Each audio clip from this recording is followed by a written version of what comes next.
J'ai découvert que ma thérapeute depuis 5 ans enregistre toutes mes séances et les vend sous forme de podcast intitulé « La femme la plus pathétique ». Il compte 4,8 millions d'auditeurs. Elle gagne 180 000 $ par mois. Ma famille l'écoute sans savoir qu'il s'agit de moi. Tout a commencé quand ma petite sœur Andrea m'a recommandé ce podcast. Tu dois absolument l'écouter. Ça s'appelle « La femme la plus pathétique ». C'est l'histoire d'une femme qui ne se rend pas compte que sa vie est un désastre. C'est addictif. Je ne voulais pas l'écouter. Cela semblait cruel. Mais 3 semaines plus tard, lors d'un déjeuner familial, ma mère l'a évoqué. Ce podcast sur la femme pathétique est incroyable. Pauvre femme. Tellement aveugle. Ma tante Laura a ri.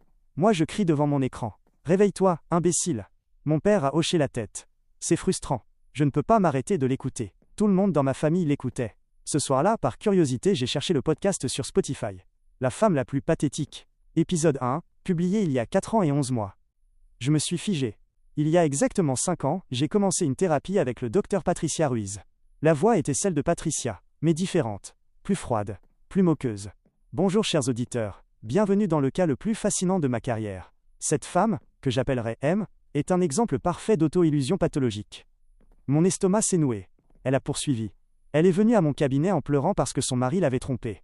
Le plus pathétique, c'est qu'elle pense que le problème vient de lui. Il y a 5 ans, mon mari Carlos m'a trompé. Je l'ai dit à Patricia lors de ma première séance. Je ne l'avais jamais dit à personne d'autre. J'ai continué à écouter, en tremblant. Le plus drôle, c'est que M ne comprend pas que le vrai problème c'est elle.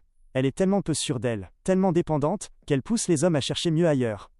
J'ai eu la nausée. J'avais dit à Patricia que je me sentais peu sûre de moi après cette infidélité. Elle m'avait dit que c'était complètement normal, que ce n'était pas de ma faute. Mais dans le podcast, elle disait tout le contraire. J'ai ouvert l'épisode 2. Aujourd'hui, M m'a dit qu'elle avait immédiatement pardonné à son mari. Évidemment, M n'a aucune dignité. Elle accepte les miettes parce qu'elle pense ne pas mériter mieux. Les commentaires étaient encore pires.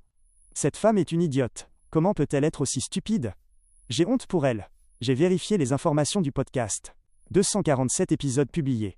J'avais eu exactement 247 séances avec Patricia. Une par semaine pendant 5 ans, chaque mardi à 4 heures de l'après-midi. Chacun de mes secrets était devenu du contenu. Quand je lui ai parlé de ma fausse couche, épisode 83. M a perdu un bébé et sa première réaction a été de se demander si son mari allait la quitter. Pathétique. Quand je lui ai dit que ma sœur m'avait volé 15 000 $, épisode 120, M est si faible qu'elle ne peut même pas affronter sa propre sœur. Quand je lui ai parlé de mes pensées suicidaires, épisode 192, M a encore menacé de se tuer, sa tactique préférée pour attirer l'attention. Je n'ai jamais menacé de me tuer. J'avais dit que parfois, je n'avais plus envie de me réveiller. C'est complètement différent. Mais elle l'a déformé, elle en a fait quelque chose de dramatique pour le podcast. J'ai vérifié les chiffres, 4,8 millions d'abonnés, chaque épisode contenait 4 publicités. J'ai fait le calcul. Patricia gagnait environ 180 000 $ par mois, plus de 2 millions par an, en vendant ma souffrance.